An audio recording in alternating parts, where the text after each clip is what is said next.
¿Ya pueden ver mi pantalla?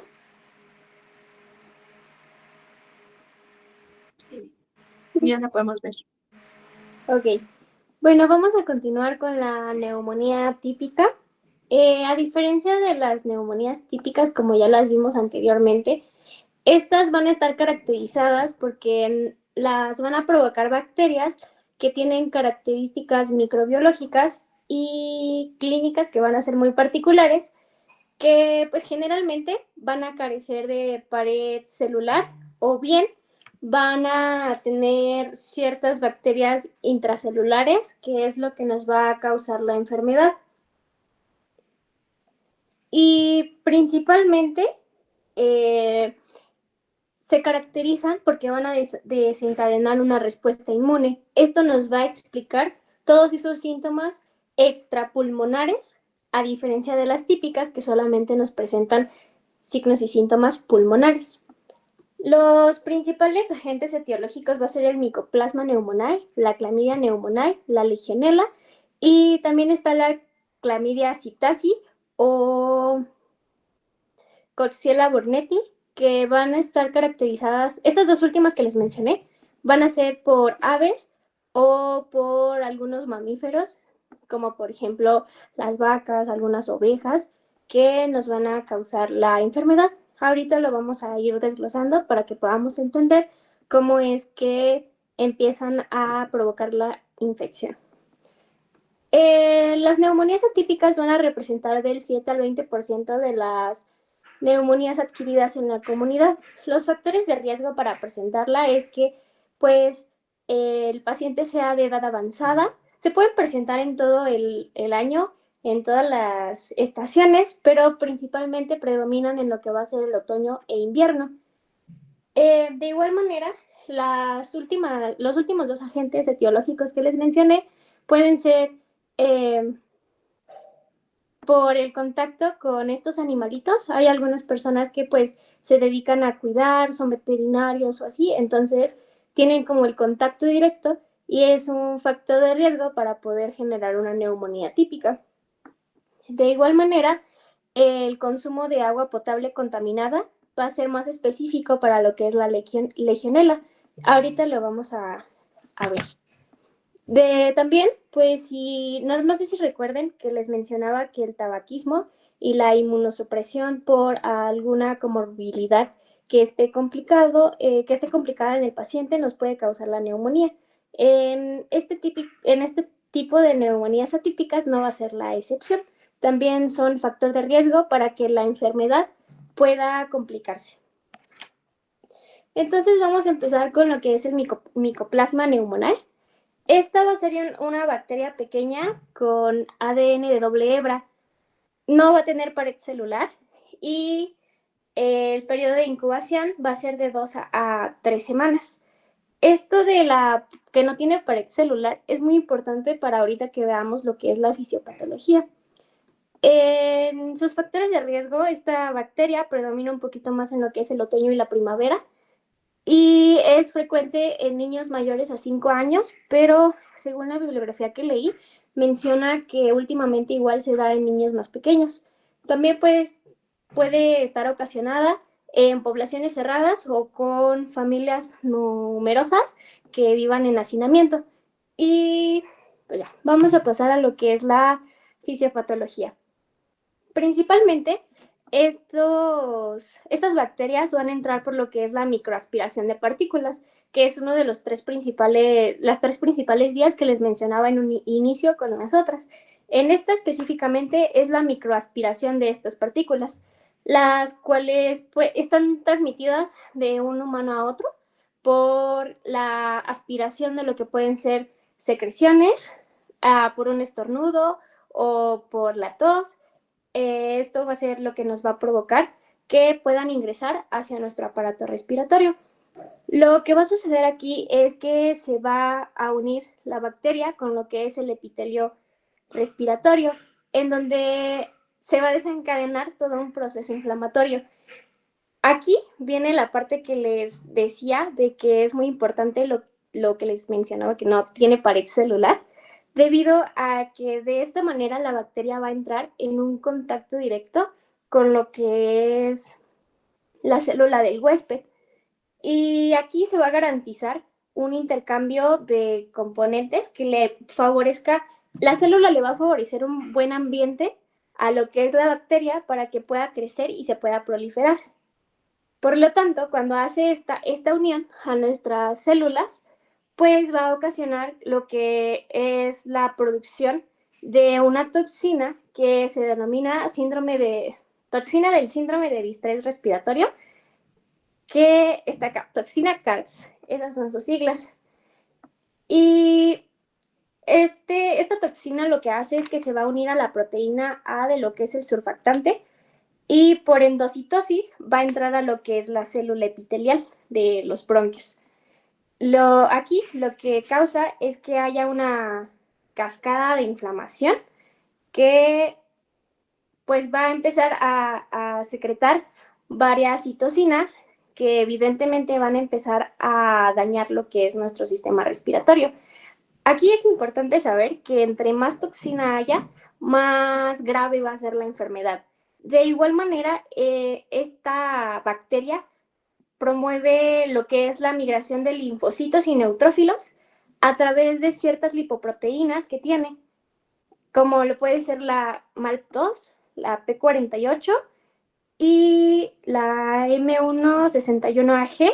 Son tres principales lipoproteínas que tienen propiedades inflamatorias. Entonces, lo que van a causar es que haya una reclutación de linfocitos B y T, al igual que migración de lo que van a ser los neutrófilos. Y esto nos va a inducir a la formación de anticuerpos que van a reaccionar con los diferentes tejidos del cuerpo. Entonces, esto es muy importante debido a que la inflamación básicamente va a ser en el intersticio. ¿Recuerdan dónde les dije que iba a ser la inflamación de la neumonía típica?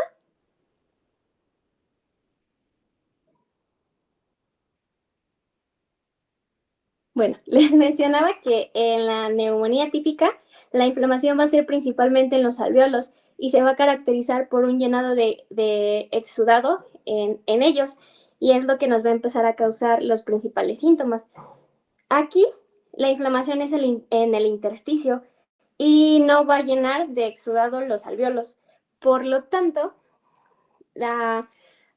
también no sé si recuerden que les puse una tablita de diferencias entre típica y atípica. Y no sé si recuerdan que en la atípica la tos iba a ser seca. Aquí, pues, con la fisiopatología nos lo explica. Como no se llenan los alvéolos, va a ser tos seca. De igual manera, pues todo lo que les comentaba de que se reclutan los linfocitos B y T van a generar anticuerpos que nos van a explicar los síntomas extrapulmonares.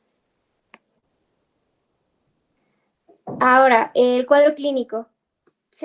Al inicio siempre va a ser un cuadro clínico que va a ser leve. Se va a caracterizar por odinofagia, tos seca y persistente, diarrea y vómito y algunos otros síntomas gastrointestinales como lo puede ser dolor abdominal. Y a la exploración física vamos a escuchar sibilancias. Y en cuanto a las manifestaciones extrapulmonares, vamos a encontrar que va a haber erupciones mucocutáneas, que aquí se puede complicar hasta dar, por ejemplo, un síndrome de Stevens-Johnson, la miocarditis, pericarditis, anemia hemolítica, artritis, glomerulonefritis. En cuestión de sistema neurológico, va a causarnos lo que es una encefalitis, una psicosis, síndrome de Guillain-Barré o alguna neuropatía periférica.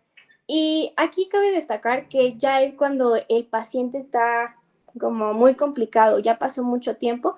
Igual en la tablita que les puse se menciona que esta no es de inicio súbito, sino que es de un inicio más prolongado. Entonces, en un inicio se pueden dejar pasar como los primeros síntomas, como les decía, la tos, la diarrea y el vómito. Puede haber un poquito de fiebre, pero no igual que en la típica. Entonces, muchas veces también el cuadro puede pasar por asintomático. Y ya empieza como manifestaciones extrapulmonares después de que ya la bacteria como colonizó más allá de solamente lo que es el intersticio. Entonces es cuando empiezan a aparecer todas estas manifestaciones extrapulmonares. En cuanto al diagnóstico, va a ser mediante una biometría hemática para ver los leucocitos. Aquí podemos ver si hay linfopenia o leucocitosis por cultivos de las secreciones o el esputo o el moco. A una radiografía de tórax. En la radiografía de tórax normalmente vamos a observar consolidación y igual para un método de diagnóstico es la PCR. El tratamiento va a ser normalmente con macrólidos, fluoroquinolonas, que normalmente va a ser levofloxacino, y cuando hay infecciones graves o hay otros síntomas extrapulmonares, puede ser el tratamiento con corticoides sistémicos. En segundo lugar, el segundo lugar lo ocupa la Chlamydia pneumoniae. Esta bacteria va a ser, sí va a tener pared celular, pero va a contener muchos lipopolisacáridos. Generalmente afecta en una edad de 5 a 15 años y es más probable que dé en regiones templadas y muy desarrolladas. Su periodo de incubación va a ser de 21 días. Y aquí, en cuanto a su fisiopatología, pues también va a ser por microaspiración.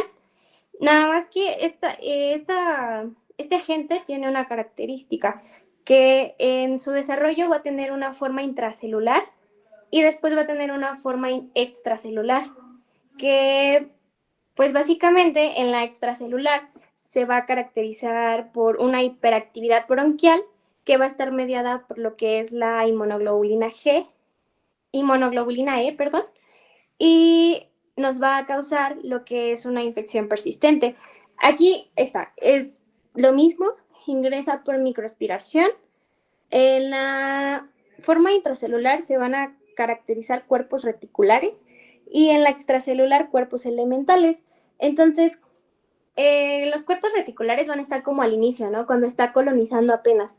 Entonces, después de que ya colonizó y que ya pasó tiempo, se van a dar los cuerpos elementales, que es su forma extracelular. Entonces, estos cuerpos van a atacar a lo que es la célula del huésped y posteriormente se va a formar un fagosoma. Después se va a inocular 36 o 48 horas después y se va a detener la multiplicación, pero se detiene porque pasa a ser una forma infecciosa.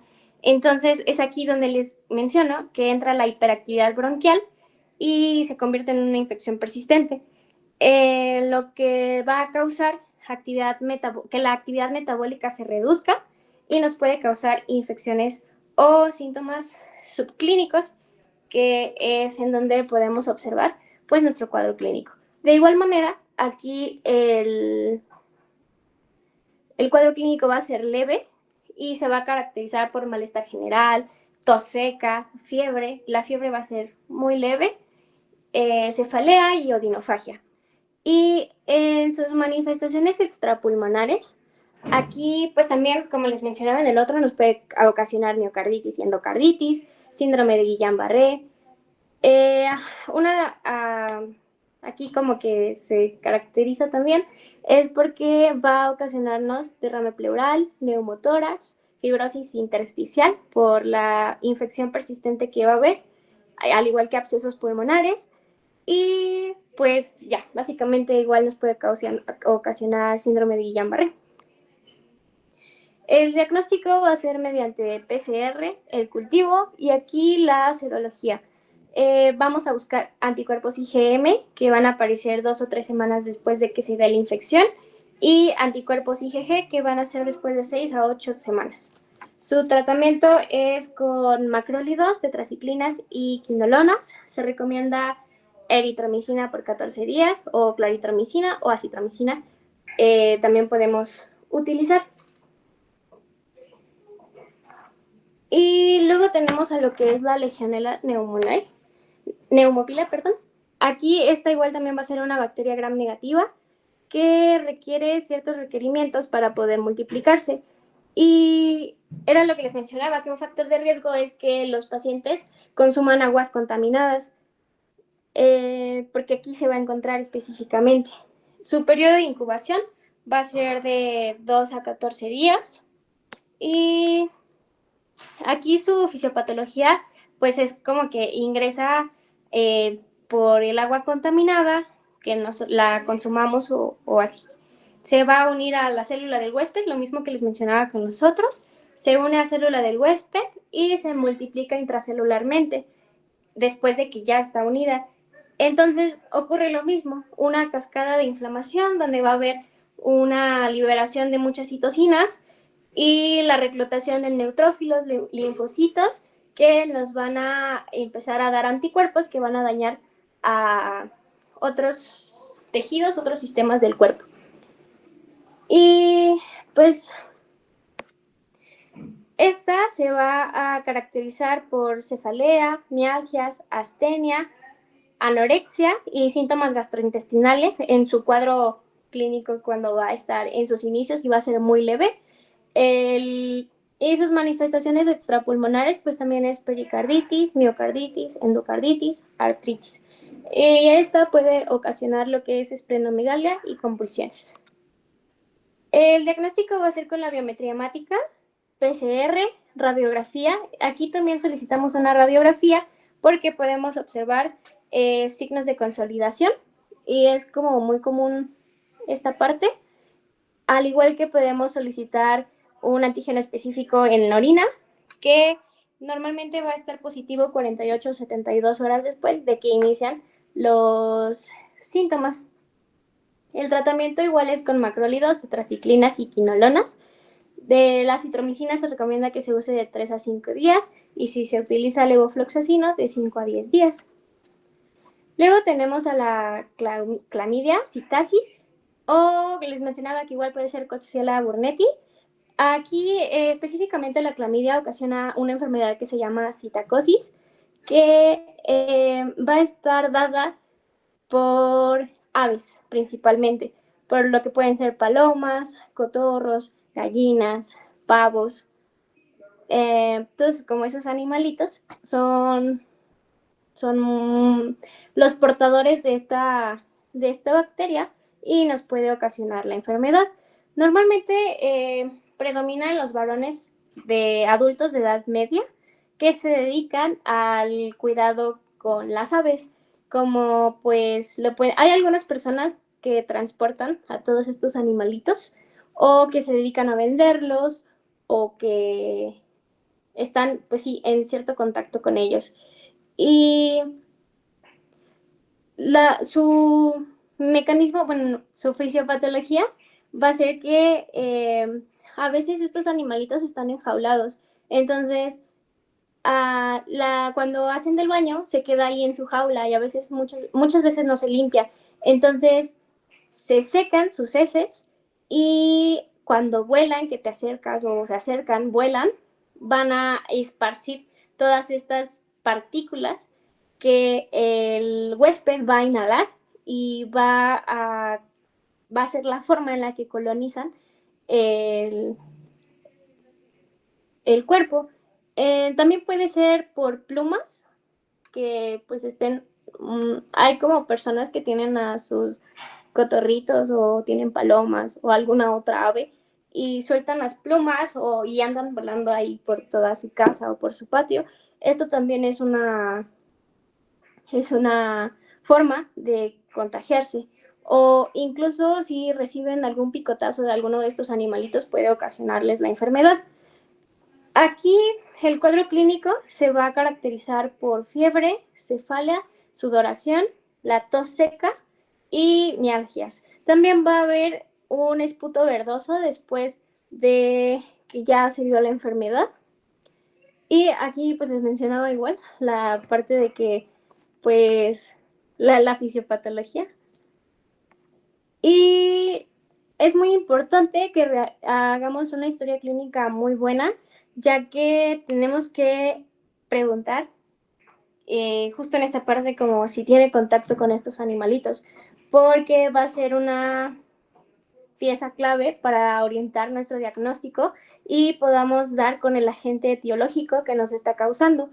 Eh, También se puede realizar un cultivo, la radiografía, que igual vamos a encontrar signos de consolidación, y la serología para identificar inmunoglobulinas o solicitar específicamente algún antígeno que nos oriente a que el agente pues es la clamidiacitas. El tratamiento es, igual en la radiografía olvidé mencionarles que la afectación va a estar en las bases.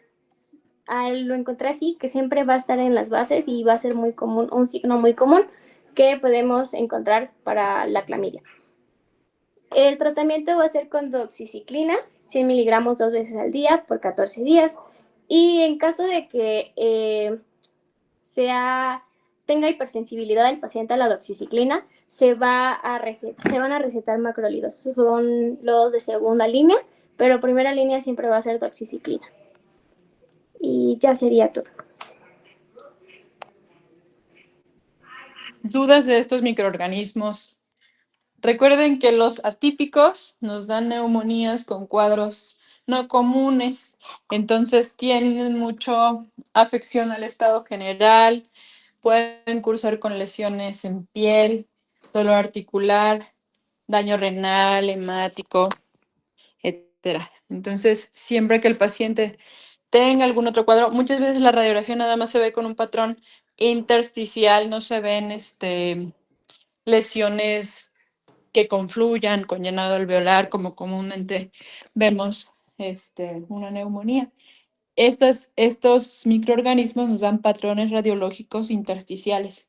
Entonces, pareciera más una neumonía viral, la que estamos viendo por radiología, pero con un cuadro que no tiene una evolución común y que tiene afección sistémica. Entonces, piensen en microorganismos atípicos, porque el tratamiento, la piedra angular de estos son los macrólidos, entonces jamás le van a como a dar al microorganismo si ustedes no sospechan.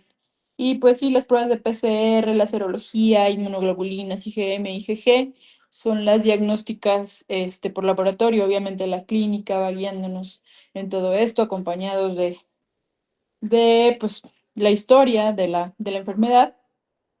Por ejemplo, Legionela es muy común también que se aloje, además de aguas contaminadas, en aires acondicionados.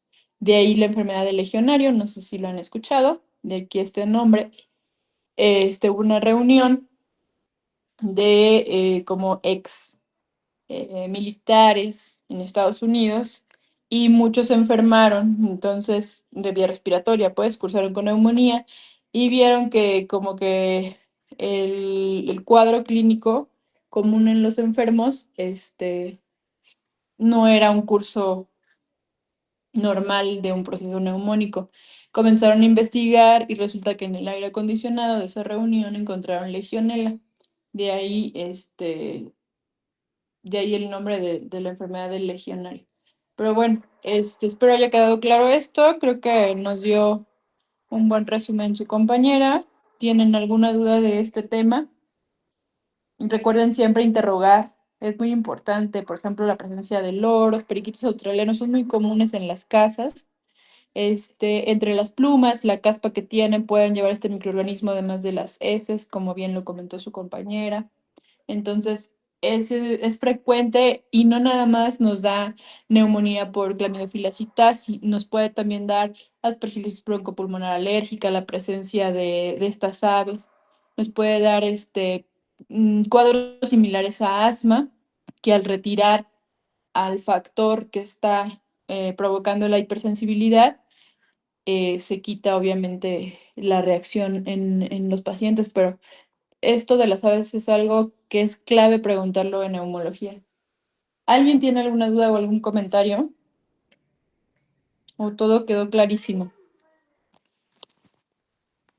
No, doc. ¿Todo claro?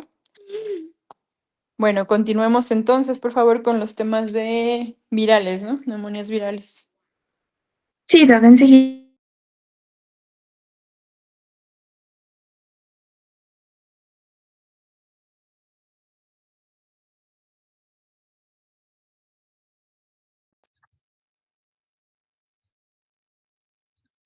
No sé si ya se pueda visualizar la pantalla.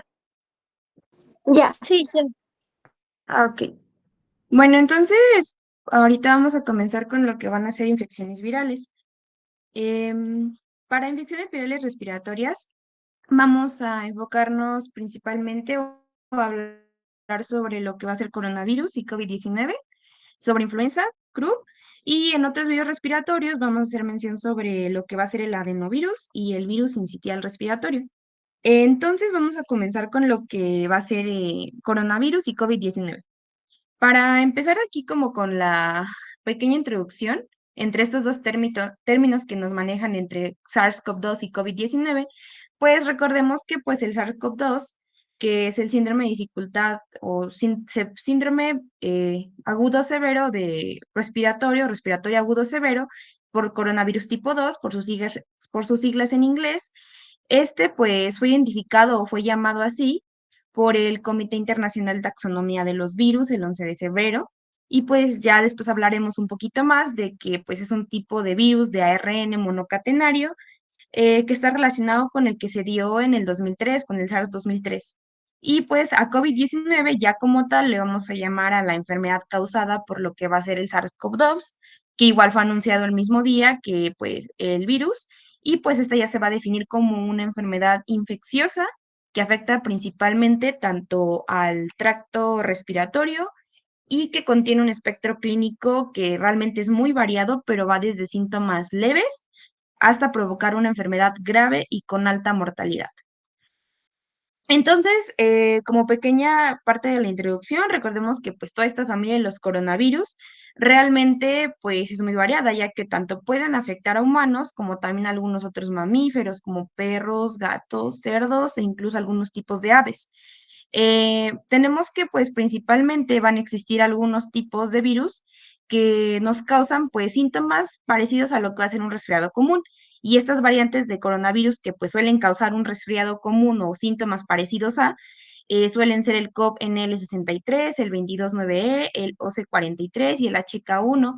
Sin embargo, hay otro tipo de virus que son zoonóticos y causan infecciones respiratorias graves y de los cuales tenemos tres principalmente. Como vemos en la imagen de la derecha en el borde inferior, podemos recordar que la primera que conocemos es el SARS-CoV-2, bueno, el SARS-CoV, perdón, el cual pues fue originario de lo que va a ser la provincia de Guangdong en el noviembre del 2002, que fue como que la primera vez que bueno, que escuchamos acerca de este coronavirus que pues realmente era muy mortal. Y posteriormente también tenemos la aparición del síndrome respiratorio de Oriente Medio, que pues fue causado por el MERS-CoV y pues este fue en la península arábiga en el 2012, ¿no? Y tenemos un tercero, que pues como lo sabremos y ya lo mencionamos, es el SARS-CoV-2. Y bueno, posterior a esto tendremos entonces que el COVID-19 va a ser una enfermedad respiratoria aguda causada por el virus del SARS-CoV-2 que produce un espectro clínico realmente muy variable, como les mencionaba, llevando incluso a neumonía, síndrome de dificultad respiratoria aguda, shock séptico y falla multiorgánica. Si bien todo esto sobre la neumonía, el síndrome de dificultad, el shock, no es como tal tan patognomónico de la enfermedad, suele estar un poco relacionado o el espectro clínico suele tomar una dirección hacia este tipo de padecimientos, que es igual algo que ya mencionaremos más adelante, y pues todo esto va a depender de muchos factores.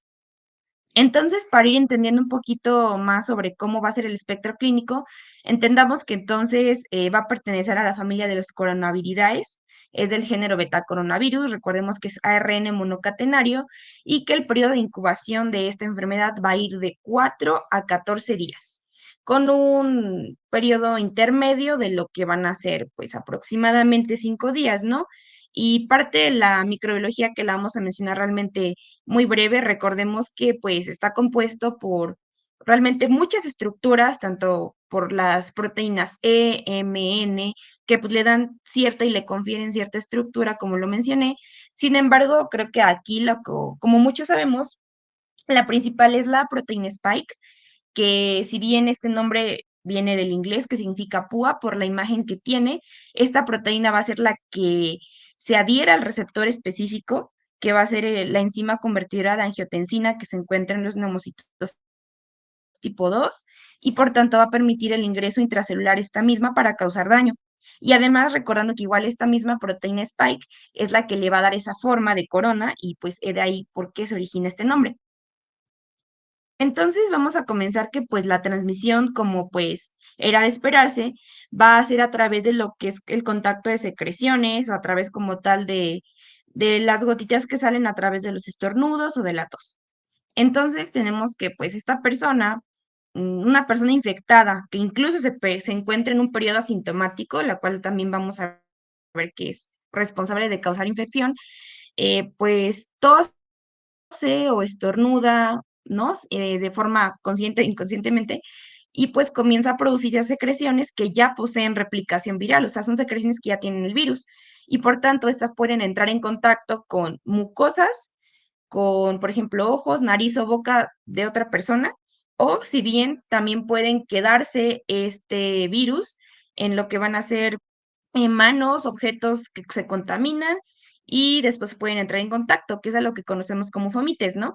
Y pues después de que otra persona, que pues no es como tal infectada, está en contacto con este tipo de secreciones, pues adquiere el coronavirus.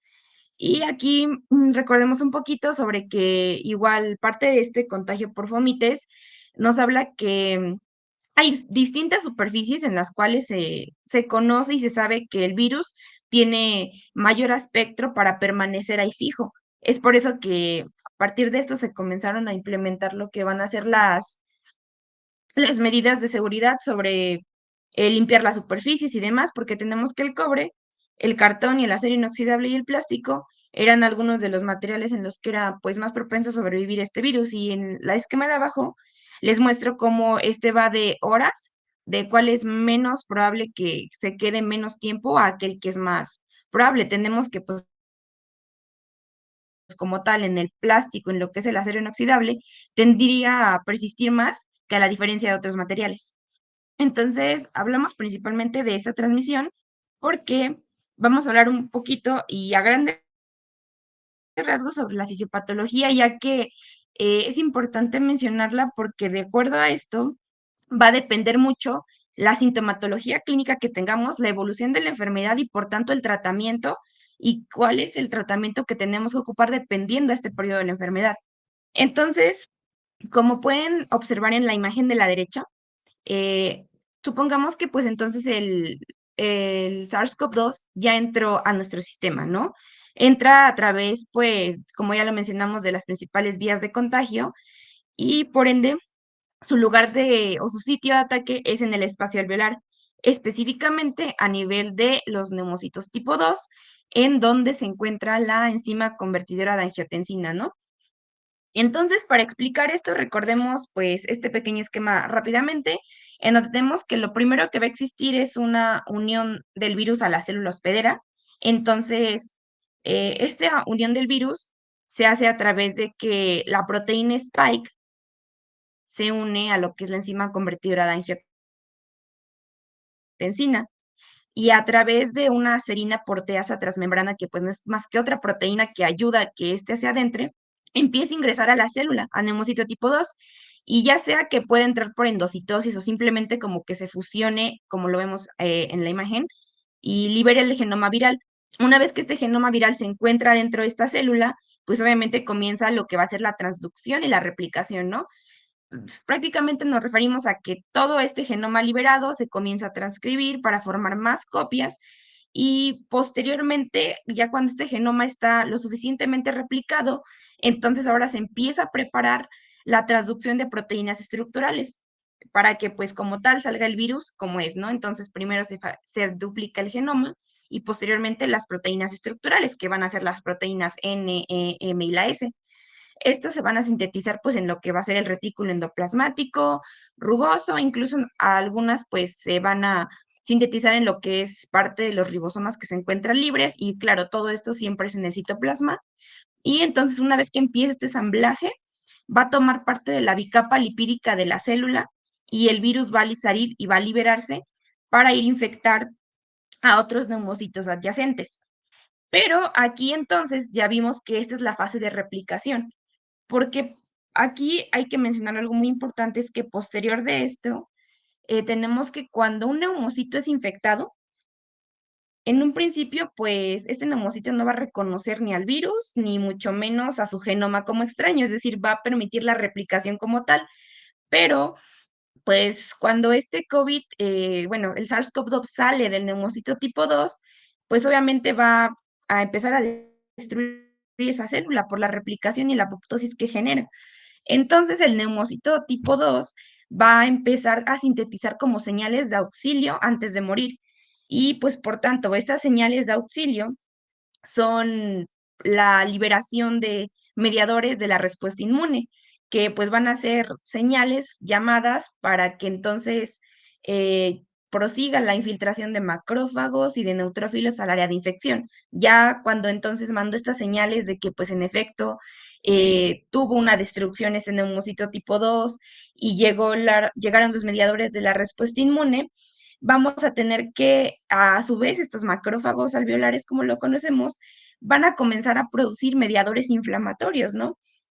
Como era de esperarse, pues los principales y los que nos mencionan claramente que van a ser los principales que se van a elevar, van a ser la interleucina 1, bueno, las interleucinas 1, 6 y el factor de necrosis tumoral alfa, ya que pues estas son producidas por los macrófagos y bueno, recordemos que entonces estas sustancias van a ser las causantes de lo que sigue posterior a la replicación, lo cual va a hacer que pues el hecho de existir todas estas sustancias van a hacer que crucen de alguna forma la barrera epitelial, produzcan una vasodilatación en el endotelio y por tanto esa vasodilatación va a existir una permeabilidad capilar y conforme va aumentando el daño, pues estas células alveolares que van a ir acumulando, pues van a ir acumulando mucho líquido, lo que vamos a conocer como ese edema intersticial o edema alveolar por el mismo proceso inflamatorio. Y pues como tal, este líquido ya va a ser más difícil que se genere pues el intercambio gaseoso y lo cual va a llevar posteriormente a una hipoxia y a una dificultad respiratoria o disnea. Y pues recordemos que también estas citocinas sintetizadas van a promover también lo que son síntesis de procoagulantes en los capilares sanguíneos. Esto igual ya habla más de una complicación, ¿no? Pero es otra cosa que igual hacen.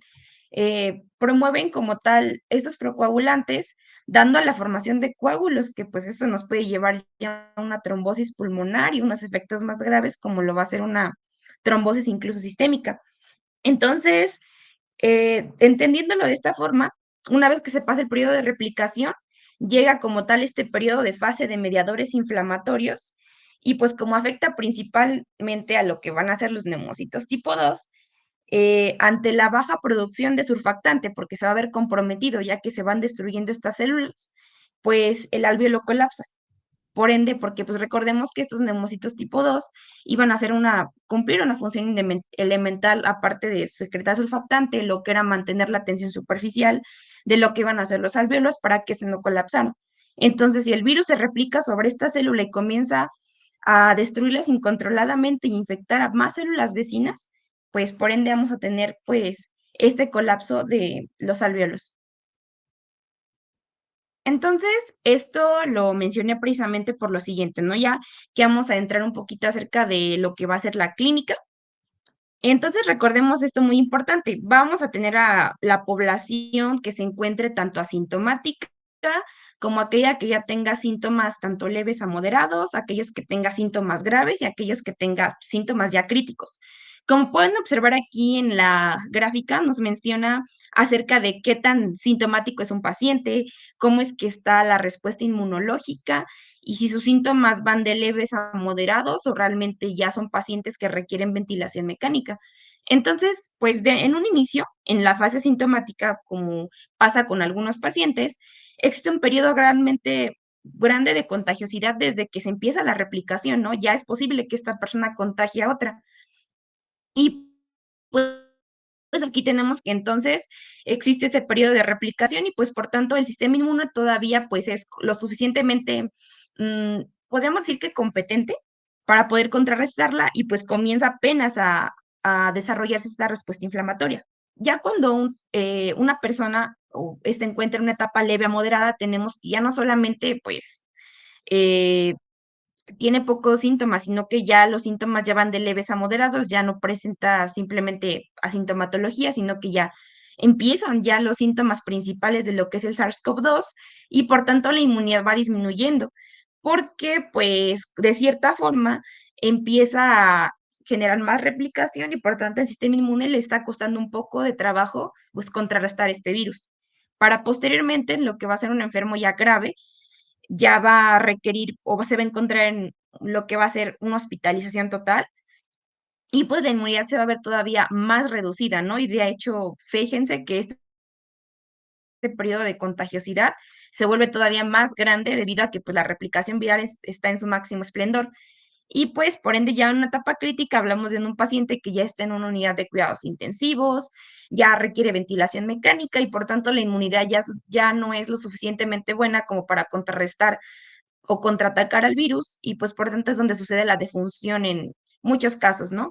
Y dense cuenta que los días concuerdan perfectamente con lo que va a ser el periodo de incubación, ¿no? Bueno, al menos en la gráfica primera que nos dice que va a ser por lo menos en los primeros 5 a 14 días como punto medio y ya de ahí pues comienza ahora sí la fase proinflamatoria, ¿no? Que es donde pues la inmunidad comienza a contraatacar y ya después va disminuyendo. ¿Alguna duda hasta aquí?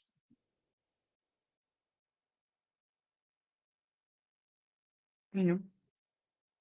Entonces, vamos a continuar con lo que va a ser el cuadro clínico. Para el cuadro clínico, vamos a tener en cuenta que vamos a contar con signos y síntomas específicos y aquellos que son inespecíficos. Recordemos entonces que este periodo de incubación de la enfermedad va a durar aproximadamente de 5 a 7 días, en general 14, ¿no? Y pues de primera mano tenemos que pues aquellos síntomas inespecíficos que suelen tener van a ser aquellos que empiezan con escurrimiento nasal, dolor de cabeza, dolor de garganta, pérdida del olfato del gusto y como tal náuseas y vómitos, y en algunos casos llegan a ocasionar diarreas, ¿no? Que pues suelen ser, como su nombre lo dice, indicadores de posiblemente otras patologías, pero que si se suman a estos los síntomas específicos que son fiebre, tos seca, un cansancio extremo, una pérdida de apetito, anorexia, dificultad respiratoria y lo que van a ser mialgias o artralgias o un dolor como tal muscular, ya entonces lo vamos a asociar más que nada a una clínica que se orienta hacia un padecimiento por COVID-19. Y aquí es por eso que incluso parte de las guías nos mencionaban que es importante recordar lo que ya hemos visto, que es la definición operacional sobre cuándo vamos a considerar que un caso es sospechoso o un caso es confirmado, ¿no?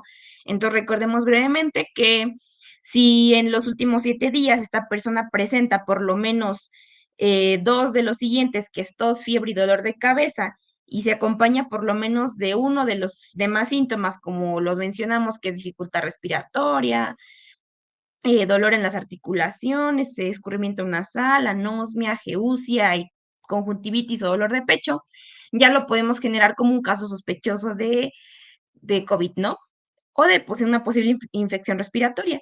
Y vamos a considerar ya el caso confirmado cuando esta persona ya cumpla la definición operacional de caso sospechoso y que además, pues, ya sea como tal reconocida y por tanto salga positiva una prueba para COVID-19, que es lo que vamos a ver ya posteriormente. Entonces, parte del cuadro clínico, vamos a encontrar, bueno, manifestaciones clínicas, como ya las mencioné, manifestaciones o hallazgos de laboratorio y manifestaciones y hallazgos radiológicos.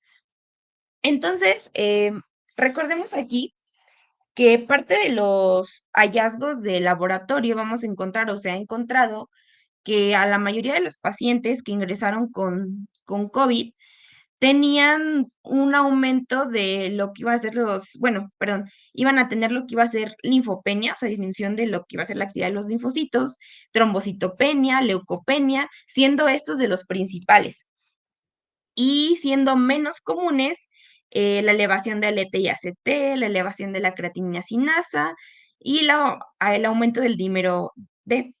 Y pues igual frecuentemente iba a haber aumento de la pues proteína C reactiva debido a que pues iba a encontrar en esta proceso infeccioso, ¿no? Entonces prácticamente todo esto nos orienta que eran como marcadores inflamatorios que pues estaban presentes más que nada cuando la patología ya se encontraba en el paciente. Entonces, esto es lo que considerábamos como hallazgos de laboratorio, lo que podríamos encontrar más comúnmente en estos pacientes, y posteriormente tendríamos a los hallazgos radiológicos. Em, Como tal, recordemos que parte de estos hallazgos radiológicos iban a ser los patrones más comunes en la tomografía computarizada o incluso en la radiografía de tórax, que bueno, ya vemos que vamos a ver más adelante que se pueden ocupar ambas, no tanto la radiografía como la tomografía, pero especialmente íbamos a encontrar ese patrón en lo que iba a ser opacidades en vidrio deslustrado, o un sombreado parchado bilateral, o incluso como lo mencionamos anteriormente, igual casi parecido a lo que iba a ser neumonía, iba a haber o la presencia de un infiltrado bilateral de infiltrado bilateral o una infiltración reticular o intersticial, que pues más este patrón de vidrio despulido o vidrio desmerilado, ¿no? Como lo conocemos. Y bueno, aquí en parte la radiografía encontré pues esta imagen que nos habla acerca de cómo es que uno se daba cuenta que estaba frente a una enfermedad leve, moderada y severa. Si bien aunque la radiografía no es precisamente el gold estándar para detectar COVID, tenemos que identificar que pues realmente sí va a haber mucha parte de la evolución de la enfermedad que se va a reflejar en esto. Entonces recordemos que pues como lo mencionamos en una enfermedad leve, vamos a encontrar pequeñas áreas focales de incremento de la opacidad, asociadas a lo que les decía, un patrón reticular, es decir, literalmente un patrón en forma de red. Para una enfermedad moderada, ya va a haber un incremento de la opacidad en regiones subpleurales, así como parcheados, de consolidación multisegmentaria a un patrón reticular. Va a estar un poco más avanzado, ¿no? Y para una enfermedad severa, pues ya, estas áreas son todavía más extensas, con incremento de la opacidad bastante notado, áreas de consolidación muy francas y pues la afectación normalmente ya suele ser bilateral con predominio pues en lo que van a ser lóbulos inferiores. Este es el caso de la radiografía y en lo que iba a ser como tal la tomografía axial computarizada tenemos que igual la enfermedad leve nos maneja esta presencia de parches en vidrio despulido o deslustrado de orientación como que igual difusa, que normalmente nos mencionan que este va a iniciar como que en lo que iba a ser la periferia y este se podría ir yendo hacia el centro. Para una enfermedad moderada, sigue este patrón en vidrio despulido, pero además ya la distribución es subpleural y ya se asocia con más engrosamiento de los septos inter e intralobuliares, porque si nos damos cuenta ya tenemos como que más efectos de este parchado, si lo vemos como que tenemos más partes como que radiopacas ya bien delimitadas. Entonces, en la enfermedad severa, como era de esperarse, pues sí, siguen existiendo estos parches en vidrio despulido, ¿no? Pero realmente el engrosamiento ya es muy marcado y de hecho aquí ya se empieza a apreciar lo que va a ser el aspecto de empedrado o crazy paving, que pues es más que nada, ¿no? Literalmente como si fuera un piso totalmente empedrado, pues le da ese aspecto a lo que va a ser la tomografía, lo que no es más ni nada menos que áreas focales de consolidación. Y pues igual, predominan lóbulos inferiores y pues normalmente suele haber ausencia de rame pleural en estos casos. Entonces, para comenzar con esta evaluación, recordemos que es muy importante tomar en cuenta lo que van a ser los factores de riesgo, la fecha de inicio de los síntomas y la severidad de la enfermedad. ¿Por qué? Porque pues recordemos que los factores de riesgo, en la mayoría de los pacientes que padecían o padecieron COVID-19, pues en aquellos en donde tenían factores de riesgo de mayor complicación o progresión de la enfermedad a una forma grave, pues tenían más riesgo de que realmente todo esto pasara muy rápido y pues por ende el actuar en esos pacientes tenía que ser un poco más dinámico. Pacientes con factores de riesgo consideramos aquellos pacientes que tenían hipertensión, diabetes, tabaquismo, asma, enfermedad pulmonar obstructiva crónica, obesidad, siendo estas como que de las más conocidas, obviamente hay más, pero siento que estas son como las que más eran dichas, ¿no? Entonces, también es importante lo de la fecha del inicio de los síntomas, porque recuerden parte de la fisiopatología que vimos, ¿no? Primero va a haber una fase de viral de replicación en donde normalmente o la mayoría no suele tener síntomas tan específicos, que es decir, suelen hacer algunos pacientes incluso asintomáticos. Y pues recordemos que ya posteriormente, pasando esos 14 días del periodo de incubación, pues ya la sintomatología cambia completamente y nos pasamos de un estado de replicación a un estado totalmente proinflamatorio, ¿no? Y pues la severidad igual es muy importante tomarla en cuenta, ya que pues nos va a indicar igual, aparte de en qué fase se encuentra nuestro paciente, y saber identificarlo y por ende saber qué tratamiento le vamos a dar. Es por eso que es importante considerar estos tres aspectos para nosotros irnos orientando ya como tal a una evaluación clínica adecuada.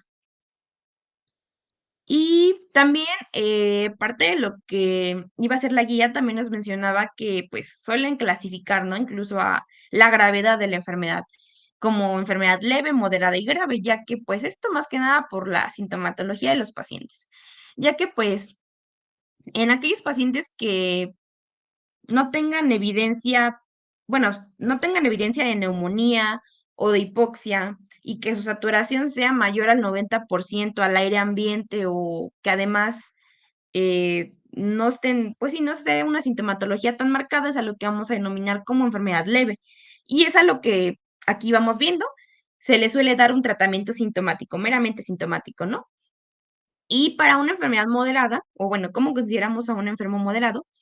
Va a ser en aquellas personitas que pues tengan signos clínicos o radiográficos de neumonía, tengan una frecuencia respiratoria menor a 30, una saturación mayor a 90% al aire ambiente y pues que no requieran de oxígeno. Siempre y cuando se cumplan estos, todavía seguimos diciendo que nos encontramos en una enfermedad moderada.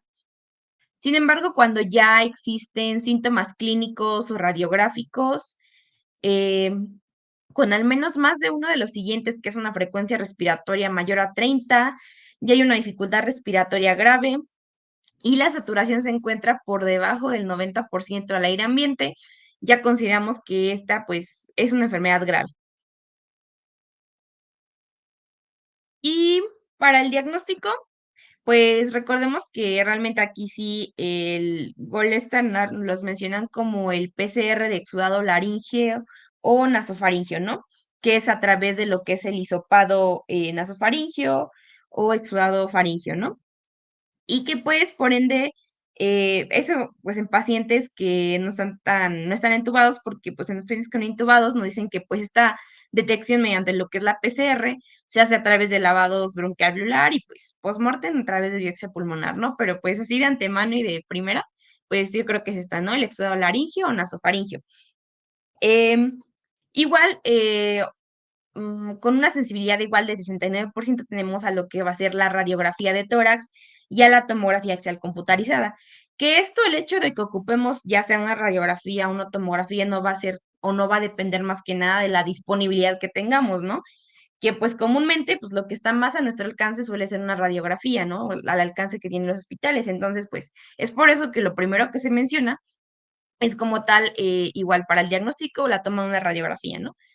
Y que pues vamos a encontrar el patrón que ya hemos venido mencionando, lo cual es el patrón de en vidrio despulido o esmerilado y sobre todo va a ser, como les dije, ese patrón periférico, pardo, adoquinado o empedrado ya cuando empieza como tal a haber más áreas de consolidación.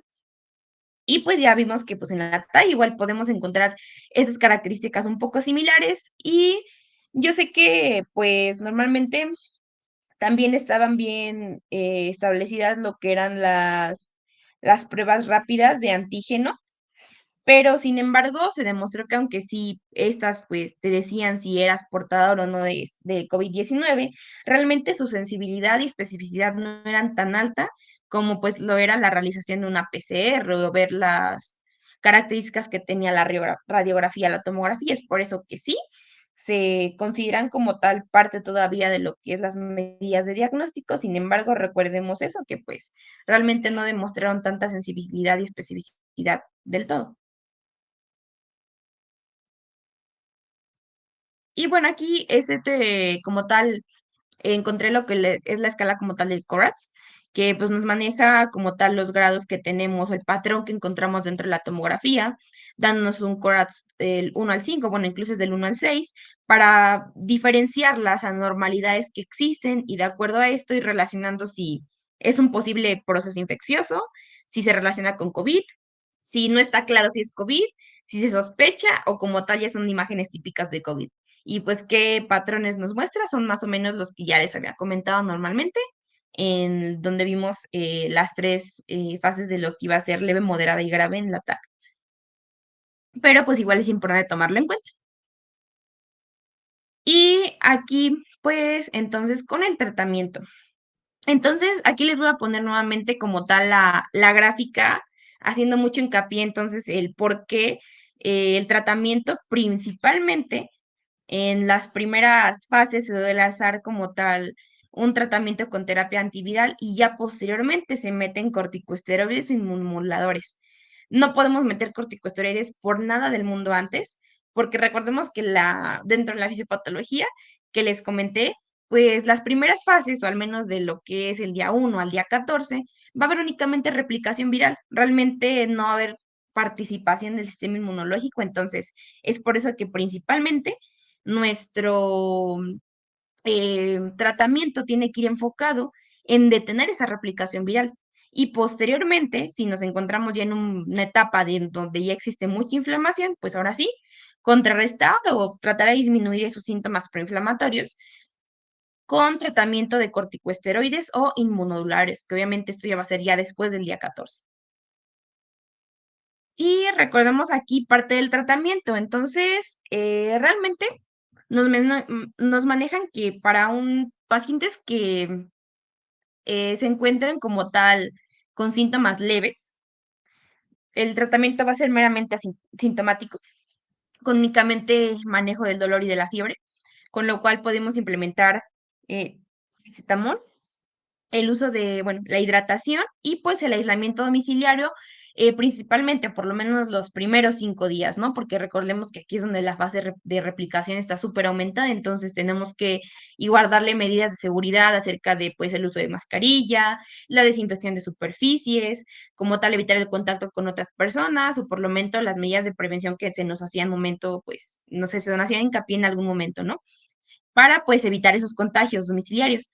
Y cuando ya existen síntomas de moderados a graves, es porque sí o sí el paciente ya requiere de oxígeno suplementario, es decir, esa saturación ya es menor al 90% y por ende la dificultad respiratoria se está diciendo más marcada. Entonces, cuando nosotros ya tengamos la necesidad de darle al paciente ese oxígeno suplementario, es donde nosotros ya podemos inducir, bueno, el hecho de la utilización de corticosteroides, ¿no? Que pues el que más nos hablan es sobre la dexametasona, que la dosis va a ser de 6 miligramos por día en una saturación menor al 94 y solamente, recuerden, solamente a todo aquel que requiera oxígeno suplementario.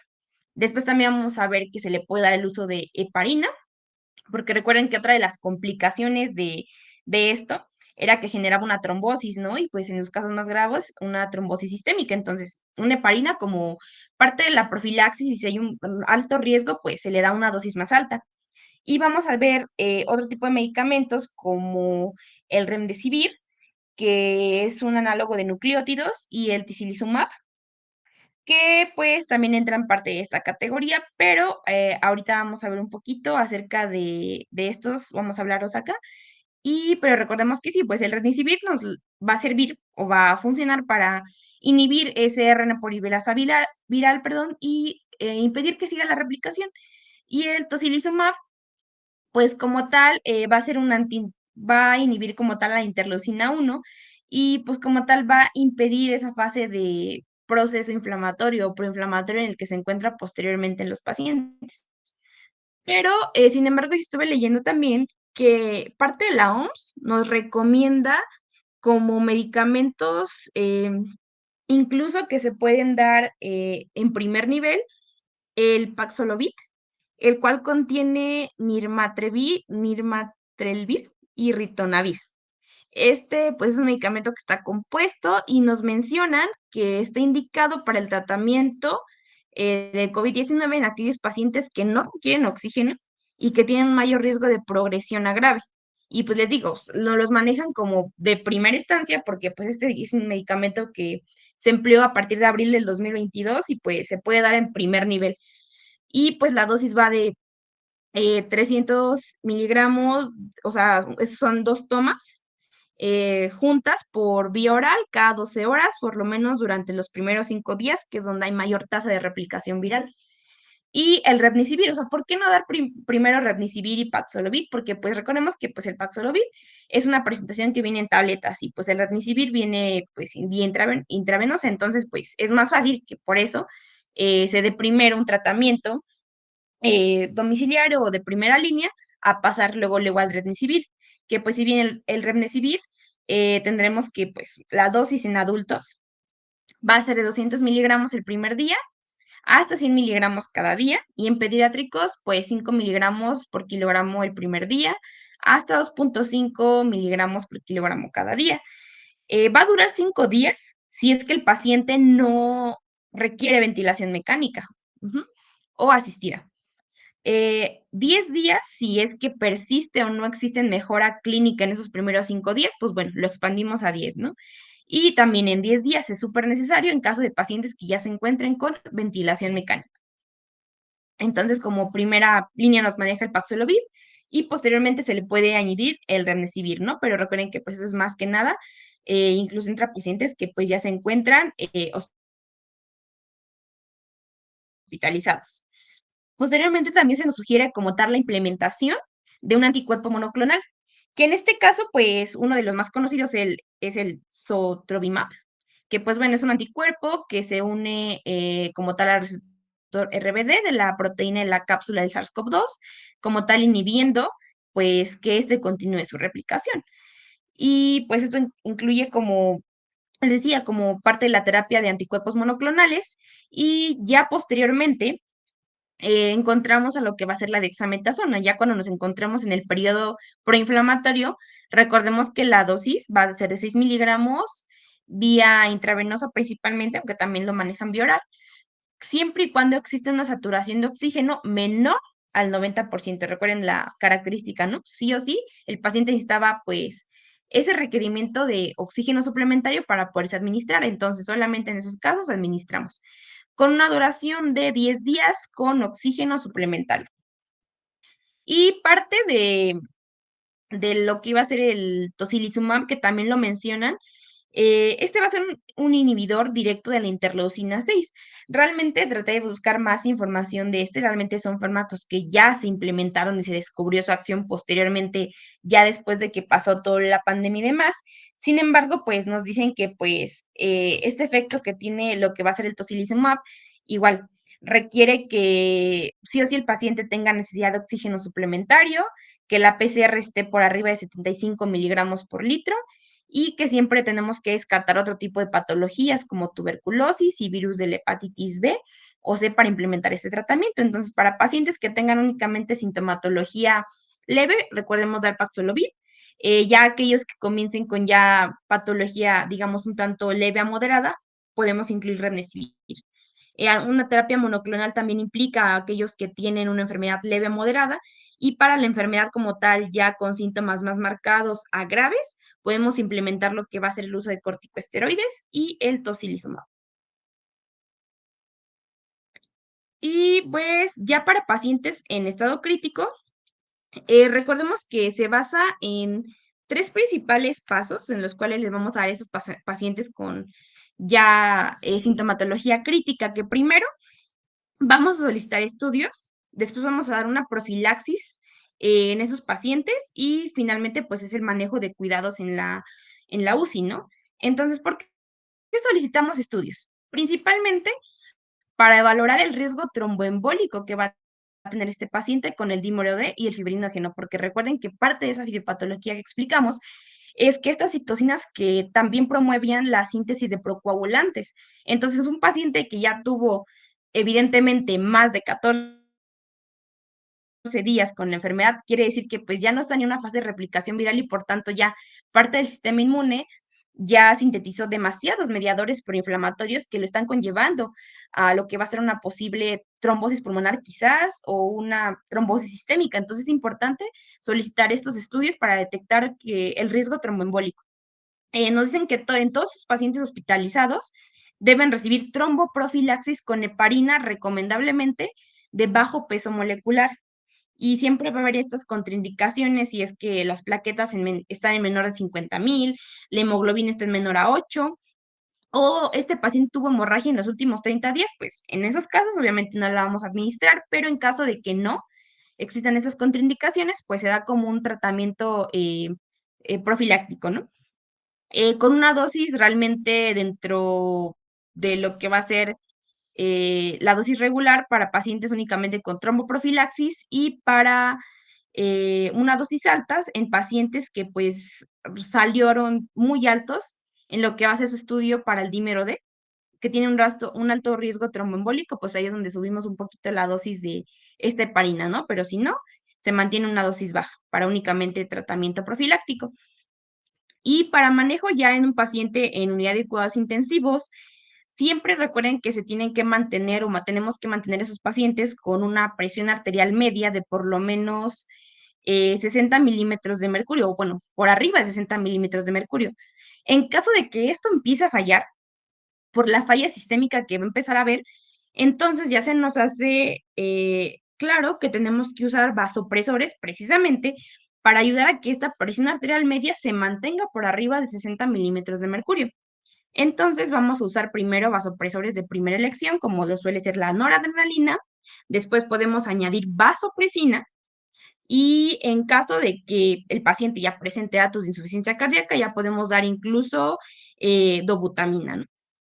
Y pues eso es más que nada para el tratamiento y en pacientes que ya son críticos, en los cuales pues ya las complicaciones de esta respuesta proinflamatoria severa se ve totalmente aumentada y pues es la forma en la que nosotros podemos tratar de contrarrestar un poquito la sintomatología. Sin embargo, recuerden que igual el hecho de que pues, estos pacientes lleguen después de lo que va a ser los periodos de incubación, tengan a su vez a factores de riesgo y demás, pues lo va a hacer todavía un poquito más complicado y va a hacer que esta progresión de la enfermedad se haga un poquito más difícil de tratar. Y pues, esto es como tal en cuestión de COVID. No sé si exista alguna duda sobre esto. ¿Dudas sobre COVID? ¿Todo quedó clarísimo?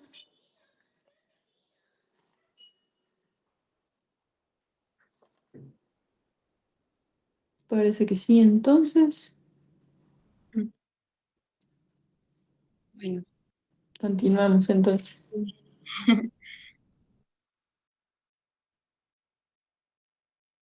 Posteriormente, entonces, si no hay dudas con COVID, vamos a continuar con lo que va a ser la influenza. Ujú.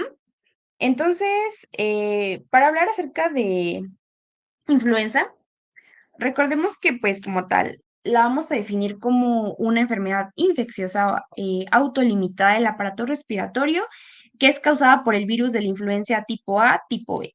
Realmente, los más conocidos es el tipo de la influencia tipo A, tipo B y tipo C incluso, pero normalmente esta influencia tipo C está un poco aislada a lo que van a ser los cerdos, entonces, pues, como tal, es muy poco común que se llegue a adquirir por un humano, pero, pues, sin embargo, es importante considerar que existe. Aparte que aparece en forma de brotes, es una enfermedad sumamente mortal y pues especialmente en aquellas épocas invernales o zonas templadas con una tasa de ataque del 10 al 40% de la población en general. Entonces, recordemos que parte de la etiología de este virus de la influenza es que, claro, su estructura pues es sumamente compleja como tal realmente y tenemos que va a tener a proteínas, obviamente transmembrana, pero las cuales creo que las principales que tenemos que conocer son la neuroaminidasa y la hemaglutinina, porque realmente de ahí derivan parte de la nomenclatura que se le da a este virus y el hecho de cómo actúa y gran parte igual de la fisiopatología que tiene. Entonces tenemos que es un virus de ARN que pertenece a la familia de los Orthomyxoviridae y pues realmente es un virus que está fragmentado en varias partes lo que va a ser este ARN, ¿no? Lo cual juega un papel igual muy fundamental en el hecho de que pues sea un virus que realmente mute demasiado, ¿no? Que realmente nunca exista como tal el mismo tipo y es porque la profilaxis contra las vacunas que se hacen cada año sobre la influenza tengan que ser necesarias, precisamente por esta capacidad cambiante que puede tener al tratar de como combinar esta estructura del ARN cuando se está replicando. Entonces, parte de la fisiopatología realmente es un poco más simple que la de COVID. Recordemos que igual al ser ARN, pues esta síntesis la va a tener lo que va a ser en el citoplasma. Como tal, gracias a como dijimos, ambas proteínas, tanto la neuraminidasa como la hemaglutinina, parte de lo que iba a hacer era que generaba destrucción del epitelio ciliado, ya que alteraba la depuración mucociliar como tal. Entonces, este virus iba a entrar, se iba a internalizar y gracias como tal a la hemaglutinina, se iba a poder internalizar. Y gracias a la neuraminidasa, este iba a ser capaz de salir de esa misma célula para replicarse. Y realmente aquí les digo, recuerden el proceso un poco curioso de por qué, como precisamente su RNA está multifragmentado, el hecho de que en este proceso llegue a tener una transcripción no tan específica por el hecho de que a veces incluso al propio virus le cuesta crear copias idénticas al virus que entró, es por eso que se empiezan a dar varias variantes acerca de este virus y el hecho de por qué, pues, las composiciones acerca de las vacunas que se hacen para un tipo de virus no es la misma cada año, entonces se tienen que ir modificando dependiendo a como tal el espectro que se modifica en cuestión del ARN de este virus. Y pues, obviamente, en los casos ya más graves, obviamente empieza con el tracto de respiratorio superior infectando al epitelio mucociliar. Posteriormente, ya en los casos ya más graves, ya va a afectar a tanto neumocitos tipo 1 como neumocitos tipo 2, provocando un daño alveolar difuso. Incluso puede desencadenar lo que va a ser un síndrome de dificultad respiratoria aguda y favorece la sobreinfección bacteriana. Entonces, recordemos que hay presencia de este virus en la célula del tracto, hay una infección y replicación, la respuesta inmune comienza a verse partícipe en este caso con liberación de citoquinas y formación de anticuerpos. Va a haber ocasiones en donde este virus va a permanecer no neutralizado, es decir, aquellos virus que el sistema inmunológico del paciente no fue capaz de eliminar, pues se le consideran virus no neutralizados. Y pues estos virus que se quedan ahí sobre ese mismo epitelio respiratorio son los que van a causar edema, inflamación de la laringe, tráqueas y bronquios. Y pues tenemos que la principal vía de transmisión pues es similar, ¿no? A lo que vimos con COVID, que es a través de lo que van a ser eh, las gotitas respiratorias o las secreciones, como lo van a hacer al momento de toser o estornudar, sin lo que iba a ser mantenimiento, estas medidas de lo que iba a ser sana distancia de protección, ya que pues esas gotitas salen, se expanden, están en contacto con superficies o con el simple contacto de que estén cerca de mucosas y demás, propician a que otra persona sea más propensa a contraer el virus. Parte de las manifestaciones clínicas, vamos a tener entonces los tres principales síntomas característicos de influenza. Van a ser como tal la presencia de fiebre mayor a 39 grados, si no es que hasta 40 grados incluso, la presencia de tos y lo que va a ser el dolor de cabeza, que normalmente los pacientes lo van a referir como incluso una sensación de dolor detrás de los ojos. Bueno, estos tres principales síntomas son los como característicos que sí o sí siempre van a estar presentes, ¿no? Y aunados a estos, se les puede agregar un ataque al estado general, mialgias, artralgias, es decir, estos pacientes se van a sentir pues totalmente débiles, sin ganas de hacer nada, muy asténicos, adinámicos, van a tener posteriormente igual dolor faríngeo y presencia de náuseas y vómitos y diarrea, pero esta sintomatología ya es un poquito ya más frecuente en lo que van a ser niños. Entonces, como manifestaciones clínicas, recordemos como que las tres principales y las que se añaden a estas, ¿no? Y desde aquí ya vamos haciendo como que hincapié en la importancia de identificar los datos de alarma, porque obviamente es una enfermedad igual que puede progresar rápidamente, en la cual pues tenemos que tomar siempre importancia a la presencia de fiebre, si es que ya existe una dificultad respiratoria, si es que hay una taquipnea marcada, si es que ya existe rechazo de la vía oral en caso de los pequeños, o diarrea o vómitos que persisten, o ya un poquito más alarmante, ¿no? El hecho de que existan convulsiones, trastornos de conciencia, deterioro de la función cardíaca, un agravamiento pues en sí de toda la enfermedad. Entonces es importante tomar en cuenta desde este punto los datos de alarma, ¿no? Recordemos que en la parte derecha tenemos a la sintomatología clínica común y característica, y lo que va a ser en la parte izquierda, pues lo que tenemos que tomar en cuenta y que ya vamos a considerar como datos de alarma y que requerían manejo hospitalario. Aquí igual metí parte de lo que iba a ser el cuadrito de la guía de práctica, porque nos menciona acerca de los datos clínicos para el diagnóstico diferencial entre un catarro común y la influenza, ¿no? Que pues es claro que un poquito evidente por el hecho de la intensidad de la sintomatología, porque recordemos que pues normalmente los niños, las personas mayores, en general la población, pues cuando tienen un catarro común, normalmente el inicio del cuadro suele ser de días normalmente, y a diferencia de la influenza que va a ser pues un inicio normalmente súbito. Entonces, pues ese catarro normalmente a las personas las hace tener pues un poco de fiebre o realmente febrícula, la tos es leve a moderada, la cefalea realmente es poco común y si es que llegan a presentarla es leve, no hay mialgias, casi no hay artralgias, el malestar general es leve, y pues lo que sí hay demasiado es que va a haber dolor faríngeo, va a haber estornudos y la congestión nasal está muy, muy marcada en lo que es un catarro común. Y recordemos que pues la influenza, nuevamente el inicio pues es muy abrupto, es decir, casi, casi que de un día para otro ya tenemos la sintomatología presente, y además pues la fiebre existe y es una fiebre que se eleva desde 37 hasta 40 grados centígrados. La tos ya es más intensa, la cefalea, las mialgias, las artralgias y el hecho de tener anorexia ya es totalmente evidente, cosa que no hay en un catarro común. Y además de que el malestar general es muy, muy intenso. De verdad que esos pacientes nos mencionan que pues sí, tienen esa parte de que se sienten muy, muy decaídos por el hecho de la enfermedad. Además de que pues aquí casi, o así puede existir la congestión nasal, los estornudos y el dolor faringio, pero normalmente no son tan patognomónicos del todo y suelen ser incluso a veces ocasionales.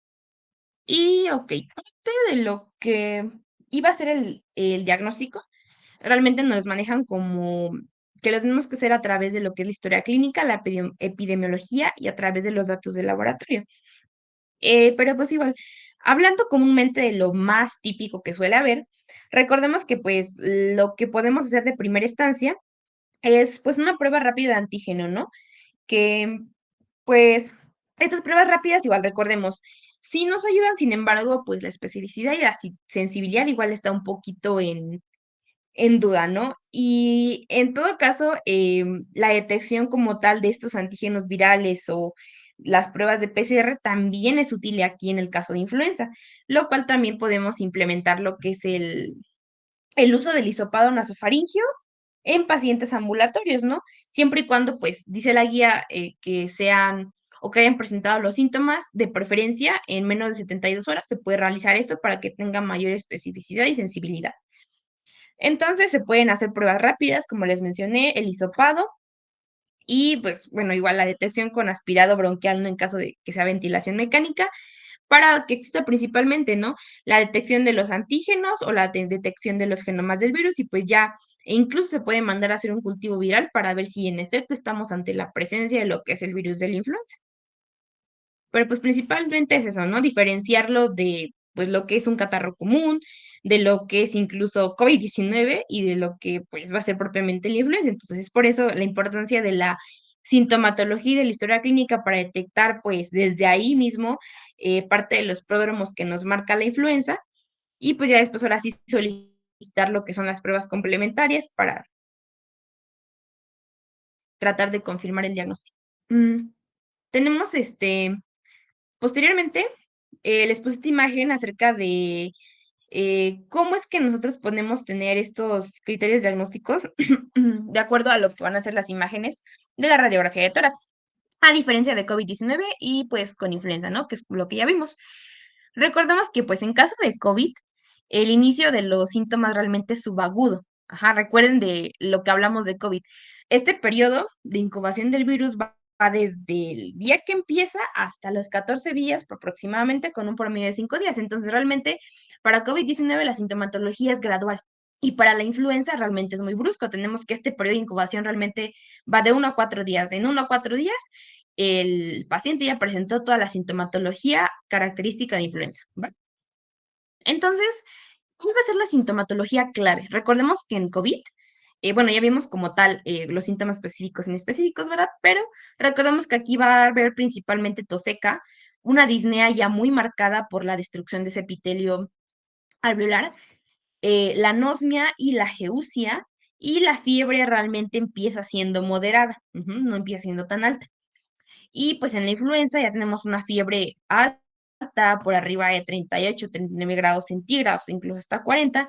El dolor realmente corporal, como lo mencionan las personas, las mialgias, las artralgias son muy intensas, realmente tienen ese dolor pues a nivel de todo el cuerpo. La cefalea es un poquito más marcada y además igual hay presencia de tos seca, pero principalmente eso, ¿no? Hay mialgias intensas, mialgias y artralgias. Ese estado como que general en donde las personas se sienten como muy débiles por la enfermedad, pues es característico de influenza. En el laboratorio, pues recordemos que, como les mencioné en COVID, va a haber un aumento de linfopenia y de la resultados del laboratorio que vemos en COVID, pero principalmente el linfopenia, ¿no? Y en la influenza, pues va a se ver realmente aumento de la PCR y la BCG elevadas. Y pues en la radiografía, encontramos en COVID los infiltrados en vidrio despulido y van a ser periféricos principalmente, ¿no? Y ya después empiezan a consolidar más, pero así van a iniciar.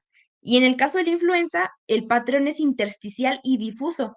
Y las consolidaciones realmente suelen ser como más localizadas, a diferencia de COVID, que normalmente, como les mencionaba, empiezan como que siendo periféricas y ya de ahí empiezan a ver las consolidaciones después. Entonces, para tomar en cuenta esto para tener el diagnóstico diferencial con COVID, ¿va?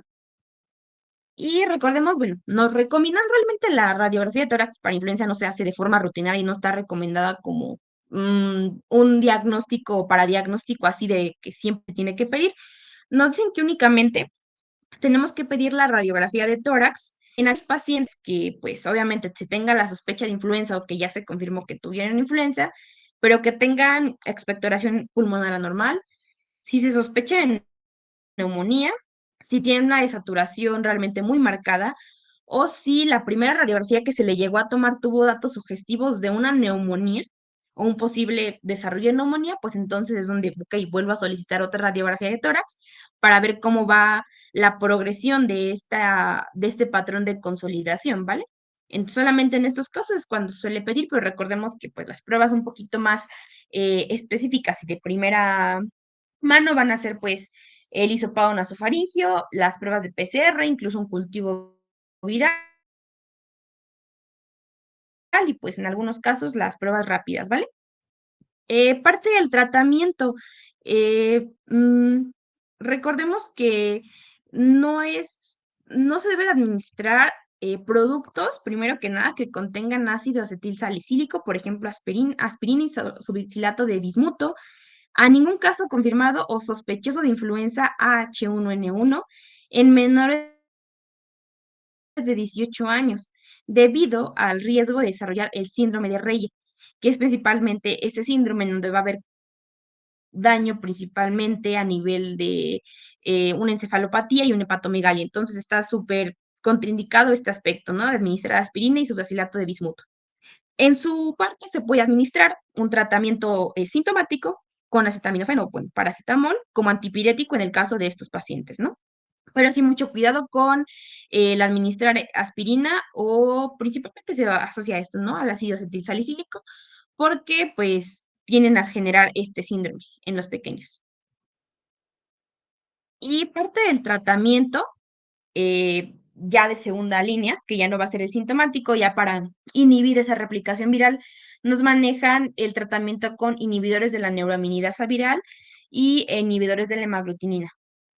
Entonces, como inhibidores de estas dos proteínas tenemos principalmente el oseltamivir, que tenemos una dosis para adultos y para niños. Para adultos tenemos la dosis de 75 miligramos cada 12 horas por 5 días. Y bueno, en el otro lado nos marcan la dosis que es como para quimioprofilaxis, ¿no? Pero en sí la dosis para tratamiento igual.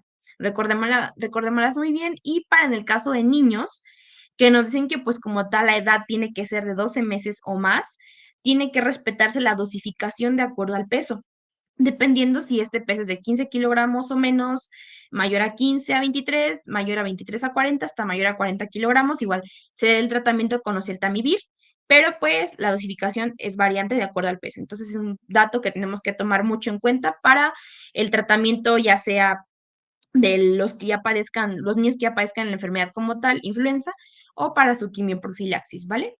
Que ahorita veremos igual en quiénes tengo que dar quimioprofilaxis, ¿no? Pero aquí vayamos observando lo que van a ser las dosis. Y el otro tratamiento que nos manejan es la administración de Zanamivir. El Zanamivir para adultos nos menciona que tenemos que dar 2 inhalaciones de 5 miligramos, en total 10 miligramos, cada 12 horas por 5 días, ¿vale? Y en caso de niños de 7 años o más, se recomiendan 2 inhalaciones de 5 miligramos, igual con un total de 10, cada 12 horas por 5 días, ¿vale? Y bueno, quise agregar parte de este algoritmo porque nos maneja acerca de cómo vamos a sospechar acerca del virus de la influenza, ¿no? Ya que primero detectamos, llega nuestro paciente y nos damos cuenta si presenta o no los signos y síntomas característicos, es decir, presenta una fiebre mayor, superior a 38.5, hay presencia de tos, de cefalea, de mialgias, con predominio en la espalda, atralgias o inofagia, etcétera. Si tiene toda la sintomatología, entonces desde una instancia ya sospechamos que posiblemente sí puede ser una influenza, ¿no? En caso de que no exista como tal toda la sintomatología compatible, pues únicamente damos un tratamiento sintomático y le damos información de medidas previas, como pues, que son las medidas previas, como dijimos, lo de uso de cubrebocas, el uso de fomentar esa situación a los pacientes de la sana distancia, desinfección de superficies, evitar el contacto con personas cercanas por lo menos en los primeros 3 días y demás, ¿no? En caso de que entonces sí detectemos que esa sintomatología estuvo presente y en efecto estos datos de alarma, como ya los mencionamos anteriormente, se empiezan a ver presentes, entonces ya requerimos a lo que va a ser una hospitalización en caso de que estén. Valoramos el ingreso de esos pacientes a la unidad de terapia intensiva, realizamos la toma y estudio de muestra respiratoria, le damos tratamiento antiviral o antimicrobiano en caso de que lo requieran, ¿no? Y seguimiento de contacto en la unidad médica familiar. Posteriormente, cuando pase la enfermedad, hay que darle un seguimiento a estos pacientes.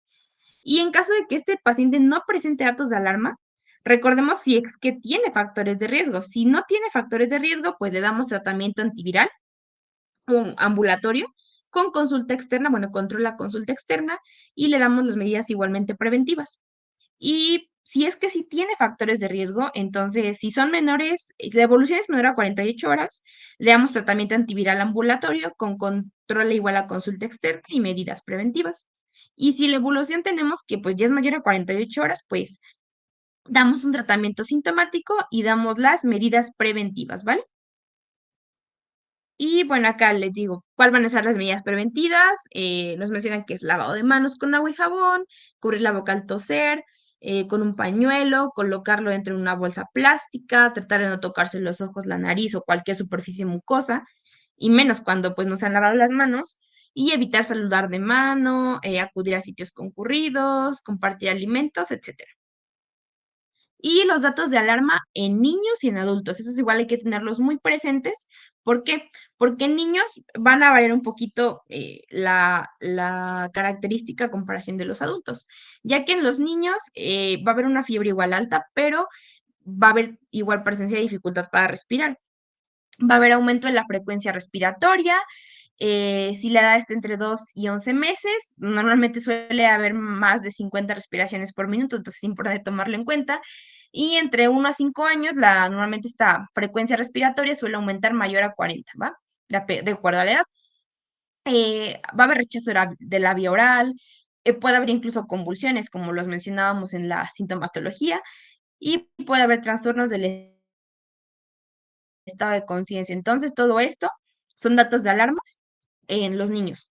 Y en los adultos igual va a haber una dificultad para respirar, puede haber, aunque no comúnmente, igual vómito o diarrea,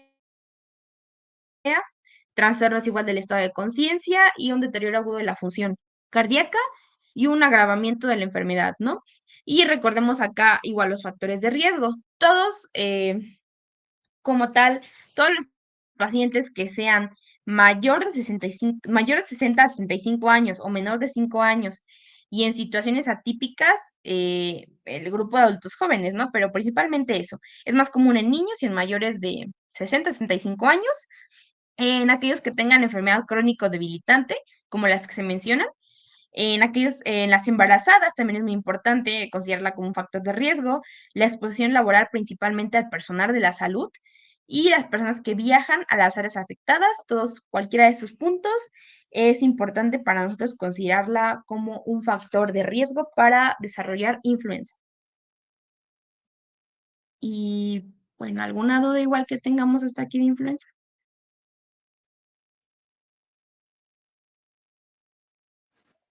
No, ninguna. ¿Qué nos falta ahorita de los virus? Falta croup, sigue adenovirus y virus sincitial respiratorio. Ok. Yo creo que vamos a continuar el lunes porque ya como que siento que fue mucho. Sí, sí fue algo. ¿No? Entonces, continuamos el día lunes y terminamos virus, por favor. Doc, una ¿Sale? pregunta. A ver, adelante. Por ejemplo, en las consultas médicas siempre, cuando preguntamos de vacunas, siempre se pregunta tanto del COVID como de influenza. Entonces, en todos aquellos pacientes, como dijo Mariela, mayores a 60 y menores a 5 años, si no se la colocan cada año, ¿ya se considera un factor de riesgo? Pues más bien, o sea, esos son como los grupos más vulnerables. Todos nos los deberíamos poner igual. Claro que sería un factor de riesgo que no se la pusieran. La vacuna de COVID ya se está instaurando, de la misma manera que la de influenza. Y a final de año se la tienen que poner, o sea, de octubre en adelante, de preferencia al inicio de la temporada para que tenga cobertura, porque obviamente la cepa que estamos manejando en la vacuna, por ejemplo, 2025, se trabaja con la 2024, ¿no? Con la que circuló en ese periodo. De la misma manera con adenovirus, lo vamos a ver más adelante, ya existe una vacuna. Denme un segundito.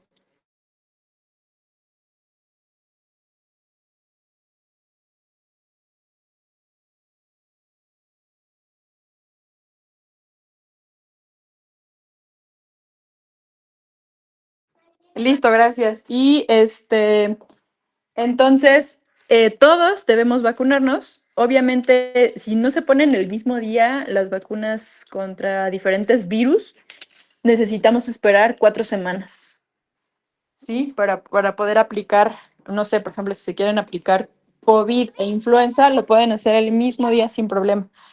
Pero si dejan pasar días, la respuesta inmunológica ya está presente, entonces hay como una menor respuesta a la vacuna siguiente. Por lo tanto, hay que esperar 4 semanas para que puedan tener el efecto deseado. Gracias. ¿Dudas o algo, chicos? ¿Todo claro?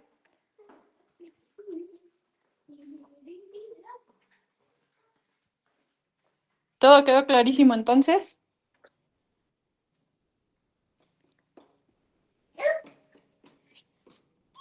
A ver, Samuel. Doc, una pregunta, y entonces, por ejemplo, las pruebas de COVID, ¿hasta cuándo se delimita que pues ya no son indispensables o cómo? Bueno, la prueba rápida, la que eso lo comentó su compañera, no es tan sensible. Entonces, por ejemplo, la replicación viral de esas pruebas empieza a tener una mayor sensibilidad a partir de las 72 horas, pero en ese rango tú ya contagiaste, ay, pues no sé, a todas las personas con las que has convivido, porque recuerden que el punto de replicación más alto son los primeros 5 días. Por eso se sugiere que se haga la PCR. La PCR comienza a ser positiva desde las primeras horas de contagio.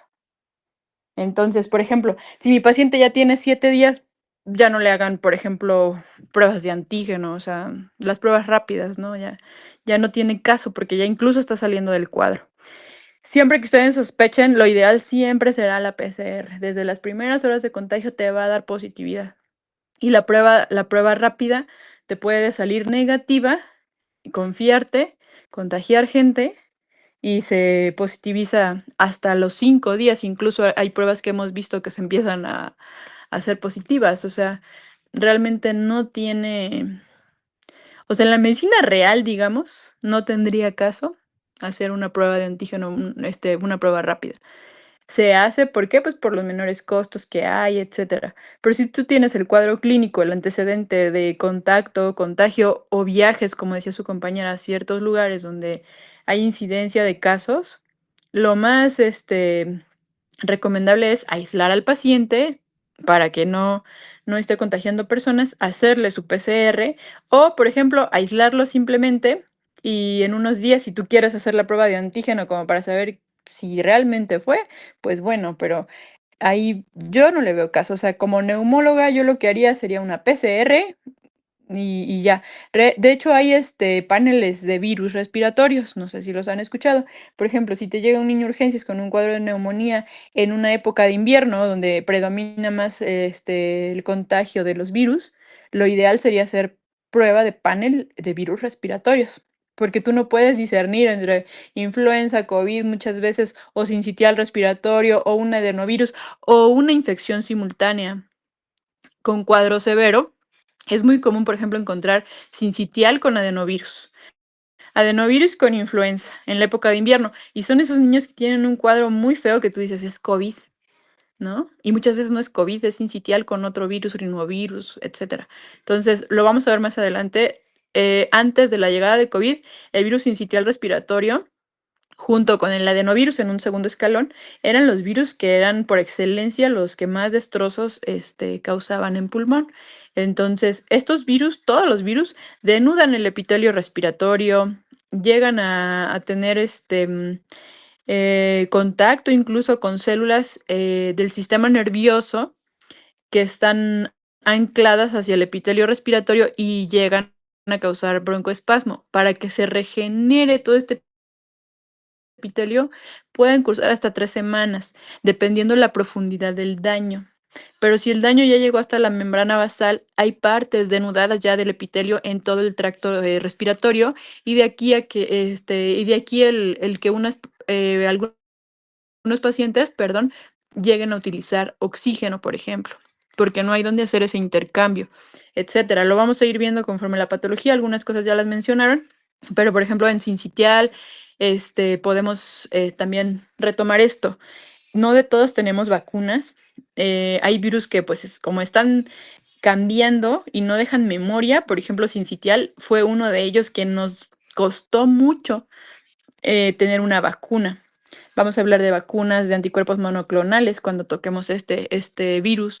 Y es muy importante tener esto en cuenta porque pues ya viene también la época de invierno, ver a quién sí cubrir, por qué, etcétera.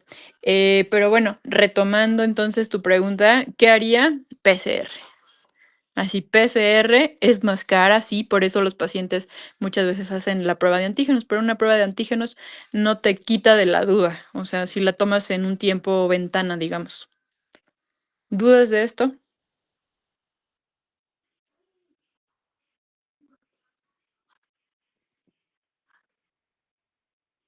¿Se aclaró la duda o generé más enredo? ¿O creé más dudas? No, sí se aclaró, Doc. Gracias. Ok, bueno. Entonces, por ejemplo, ahorita la logística que están tomando las instituciones, las escuelas, es el contacto, por ejemplo, la persona que tiene síntomas se va a casa y se aísla, por ejemplo, en una escuela, ¿qué se hace? Se aísla el cuadrante, ¿no? El que está enfrente, el que está atrás, a los lados. Y si tiene hermanitos en otros grados, también se van. O sea, aíslan al caso probable y a los que están en contacto directo. Entonces se mandan a hacer las pruebas de PCR y para que el paciente, por ejemplo, si se confirma el caso, se confirma con una prueba de PCR que fue COVID, se aísla 5 días y regresa a clases con cubreboca. Ya no es necesario hacerlo un PCR porque ya pasó la viremia, ¿no? Y a los contactos, perdón, si no tienen síntomas, se tiene que hacer PCR para el regreso, para corroborar que no tenga o esté incubando COVID. Y si la prueba sale negativa, se reincorporan. Y si la prueba sale positiva, pues entonces cumplirán su aislamiento y se sigue haciendo como el cerco epidemiológico, con sus contactos, el que se sentaba adelante, el de atrás y el de los lados. ¿Sale? Obviamente al regresar todavía regresan con su cubreboca. ¿Alguna otra duda?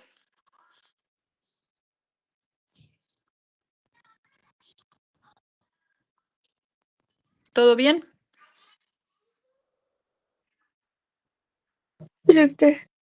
Bueno, entonces continuamos, por favor, el día lunes igual 8:30 para terminar lo de virus.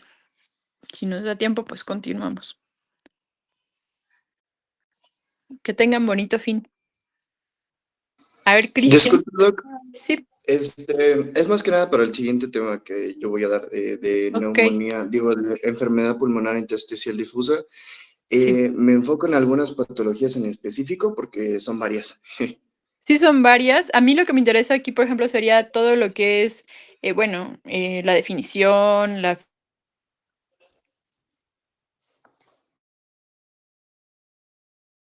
un, un marco general de la patología intersticial y la clasificación, digamos, de las intersticiales para poder tener la idea de cómo ir después abordando estas, pero no que te metas como a cada una de ellas. Obviamente el Ah, ok. tratamiento, pronóstico, todo eso, si hay rehabilitación o no hay rehabilitación, todo eso sí. Ok, perfecto. Excelente. Ujú. Muchas gracias, Doc. Dale, pues, ¿alguna otra pregunta? Bueno, pues si no hay ninguna otra duda, nos vemos el día lunes. Adiós, doctora. Hasta luego. Gracias.